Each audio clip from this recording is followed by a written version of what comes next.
आज तक रेडियो सुनता है सारा जहां।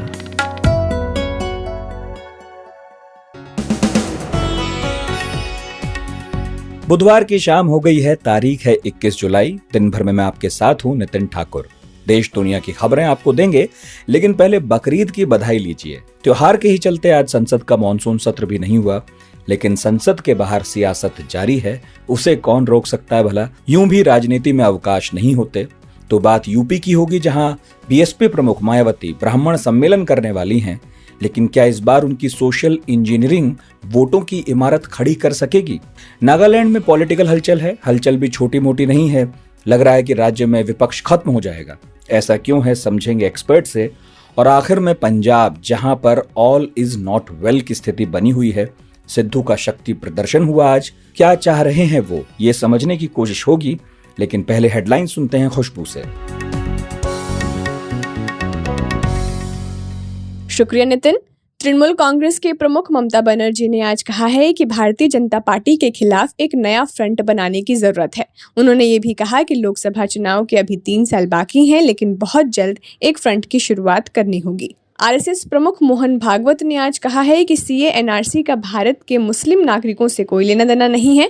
गुवाहाटी में नानी गोपाल महंत की ओर से लिखी गई किताब citizenship debate over NRC and CAA Assam and the politics of history के विमोचन करने के दौरान मोहन भागवत ने ये बात कही।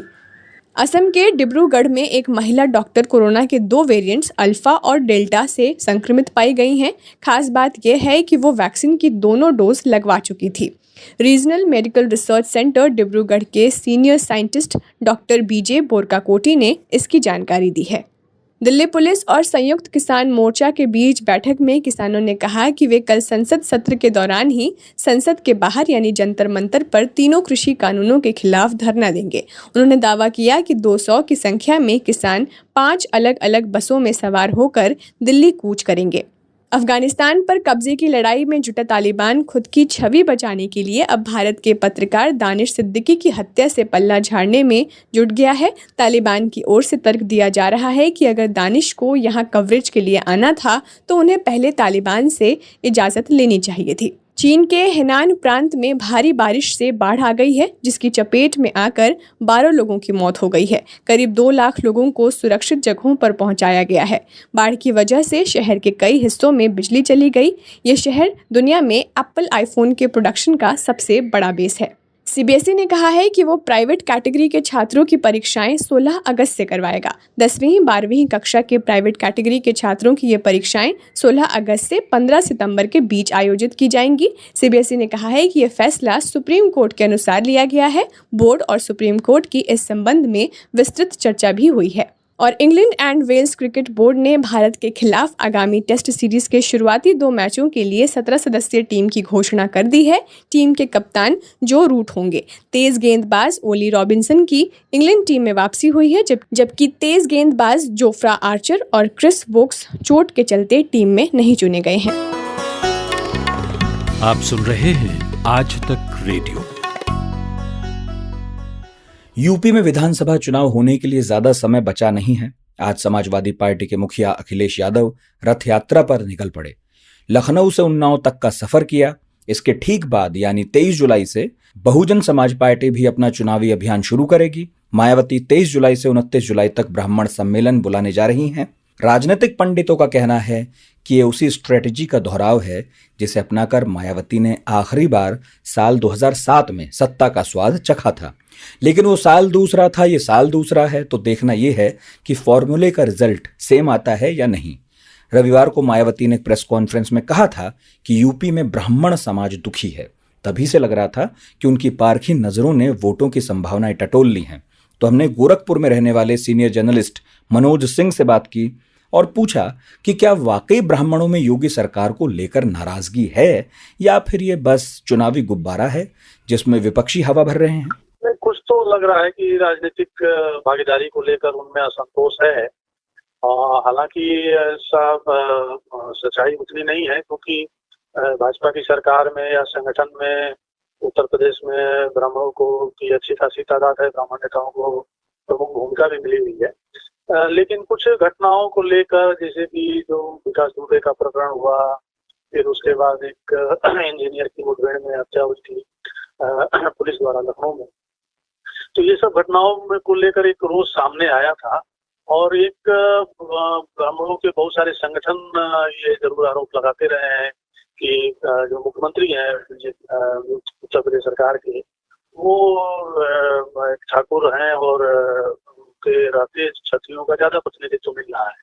तो वो एक असंतोष की चर्चा हमेशा एक बार बार उभरती रही है और हालांकि बीजेपी और ये सब कोशिश करती रही है कि ऐसा ना जाए। अभी जो उत्तर प्रदेश केंद्र सरकार का जो मंत्रिमंडल का विस्तार हुआ उसमें भी ब्राह्मण नेता को जगह दी गई है और अभी फिर यूपी के भी विस्तार में ये चर्चा हो रही है कि जो भी कांग्रेस से जितने प्रसाद आए हैं उनको भी जगह दी जाए।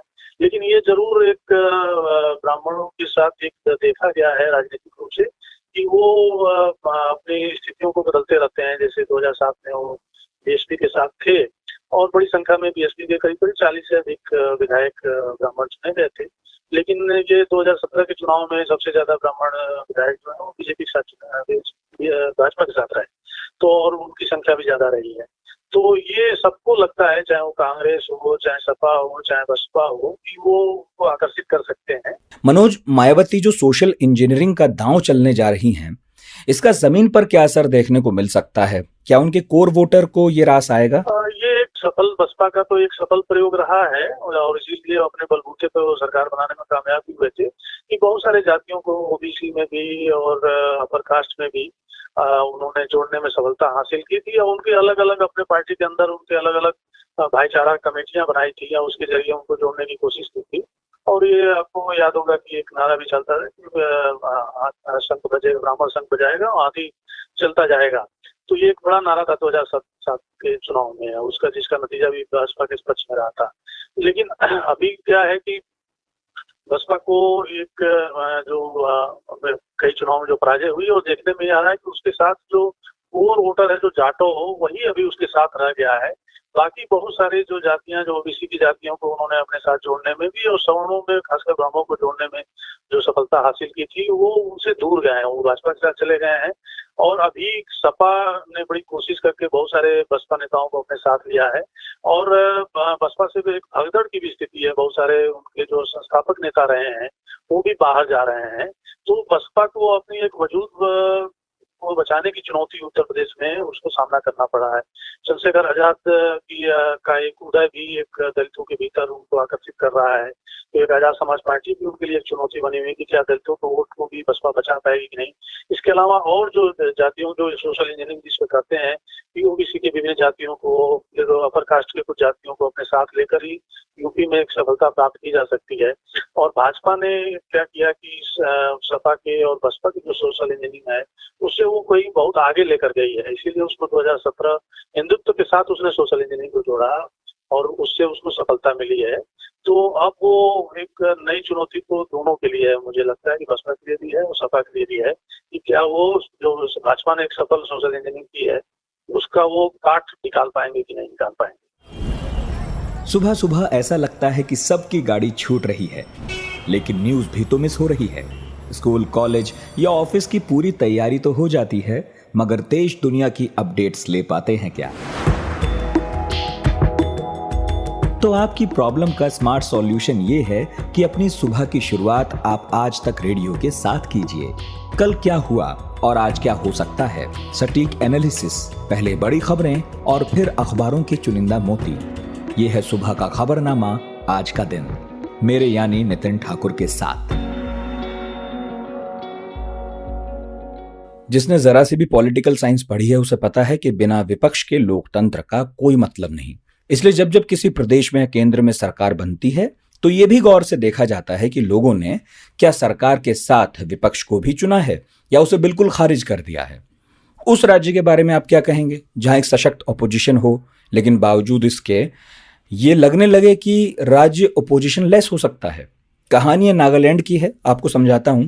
यहां 60 सीटों वाली विधानसभा है, 60। एनपीएफ यानी कि नागा पीपल्स फ्रंट के यहां सबसे ज्यादा 25 विधायक हैं। इसके बावजूद वो विपक्ष में बैठी। सरकार में कौन है? पीडीए यानी कि पीपल्स डेमोक्रेटिक अलायंस। खबर है कि एनपीएफ ने यह मन बनाया है अब कि वो सत्तारूढ़ गठबंधन में शामिल होंगे। ये साफ नहीं है कि एनपीएफ इस गठबंधन का हिस्सा कैसे बनेगा। मतलब या तो वो गठबंधन में जो पहले से पार्टी बैठी हैं, एनडीपीपी और बीजेपी, उनमें से किसी एक के साथ विलय कर लेगा, या फिर वो खुद एक पार्टी के तौर पर ही गठबंधन में शामिल होगा। ये नहीं साफ है। ये भी साफ नहीं है कि बीजेपी को ये सब होना मंजूर होगा या नहीं। लेकिन इतना साफ है कि चाहे जो हो, नागालैंड से विपक्ष खत्म हो सकता है। सवाल ये भी उठने लगा है कि नॉर्थ ईस्ट इंडियन पॉलिटिक्स का एक विलय प्रभावित क्षेत्र क्यों बन गया है पिछले कुछ दिनों में खासतौर पर।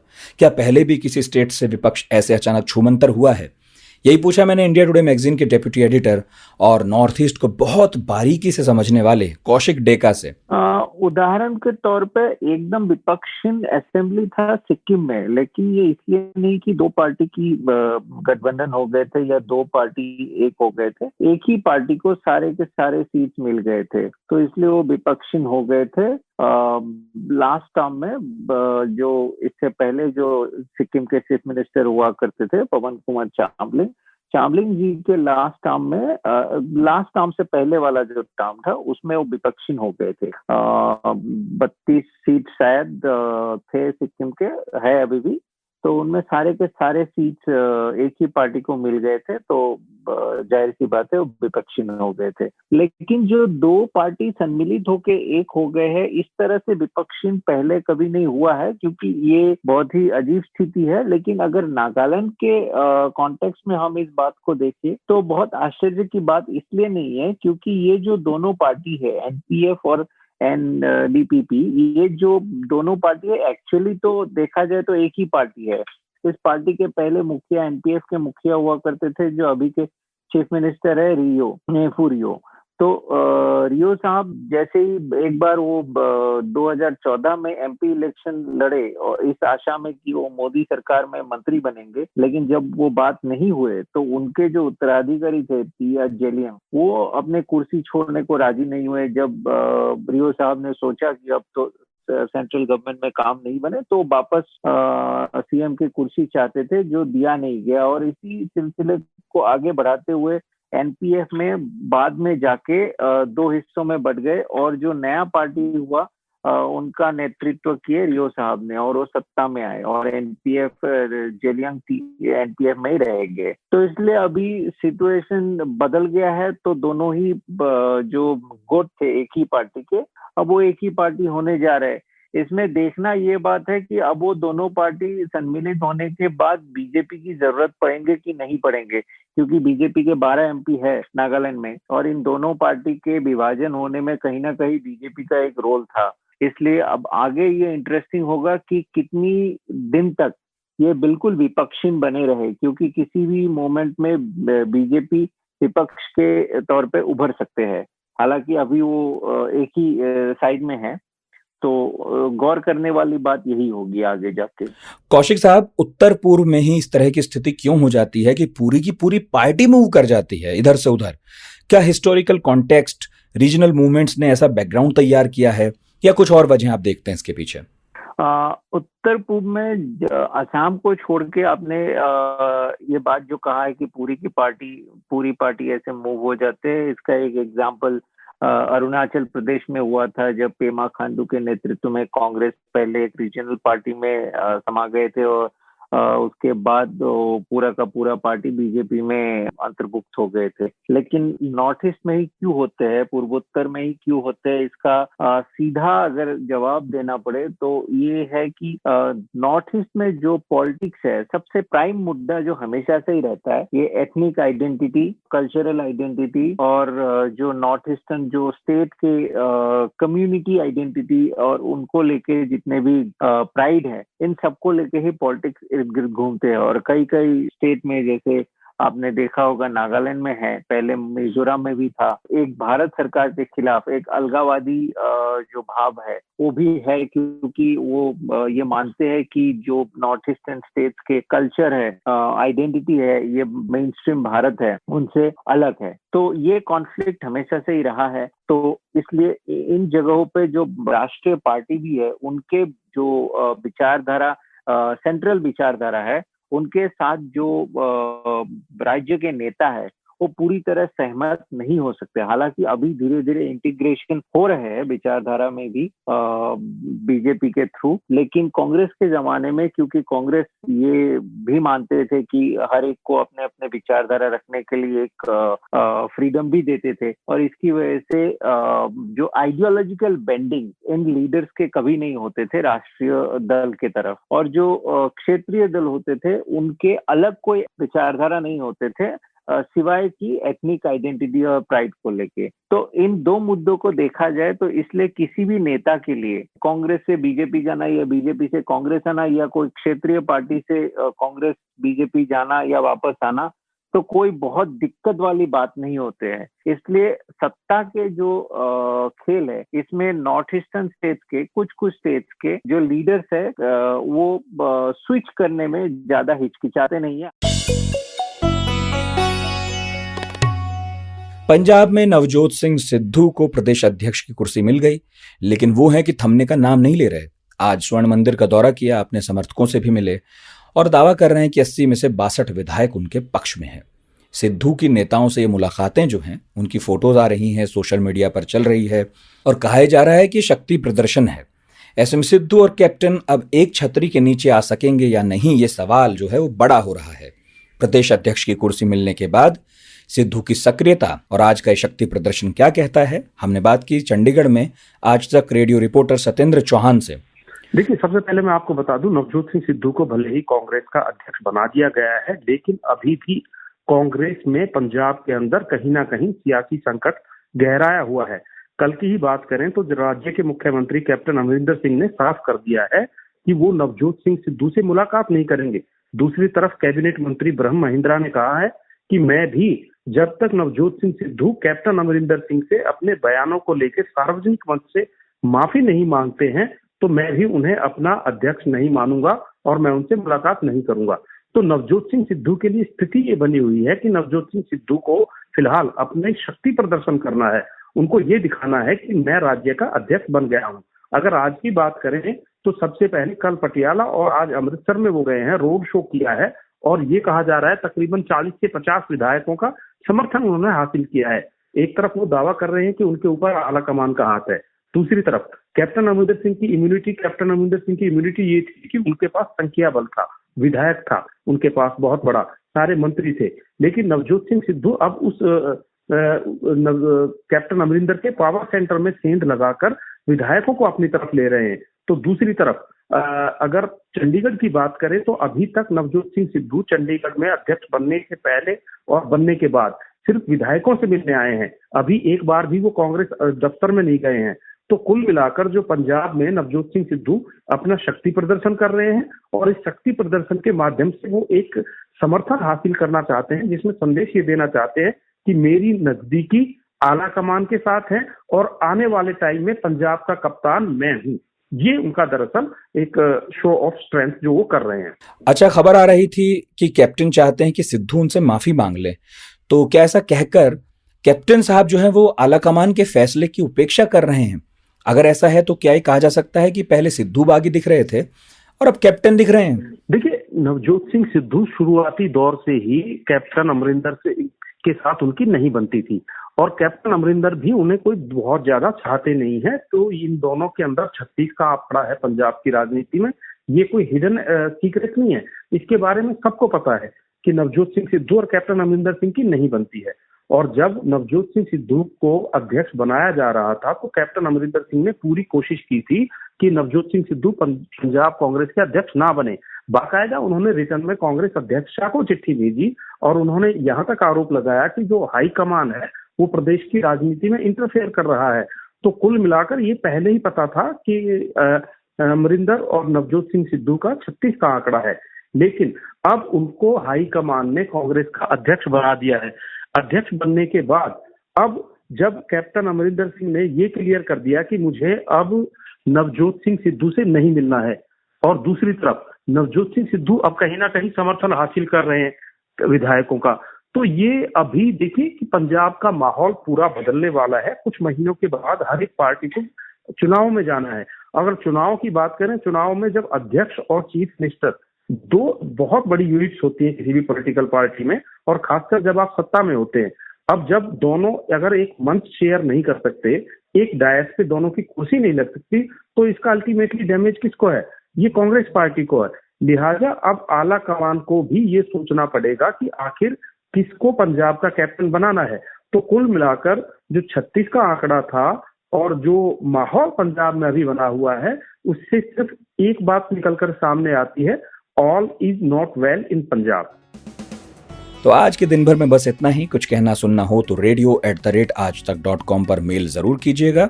बाकी आज बुधवार है तो बेबाक बुधवार का दिन है। ट्विटर स्पेसेस पर हम मिलेंगे आपको रात 9 बजे, वहां पर चौकड़ी जमेगी, जरूर आइएगा और स्पीकर बनने की रिक्वेस्ट कीजिएगा। मैं पूरी कोशिश करूंगा कि आपको स्पीकर बनाऊं और फिर आपकी बात सुनेंगे। आज का दिन भर प्रोड्यूस किया है प्रतीक वाघमारे ने और साउंड मिक्सिंग की है अमृत रेगी ने। मेरा नाम नितिन ठाकुर है। सुनते रहिए आज तक रेडियो।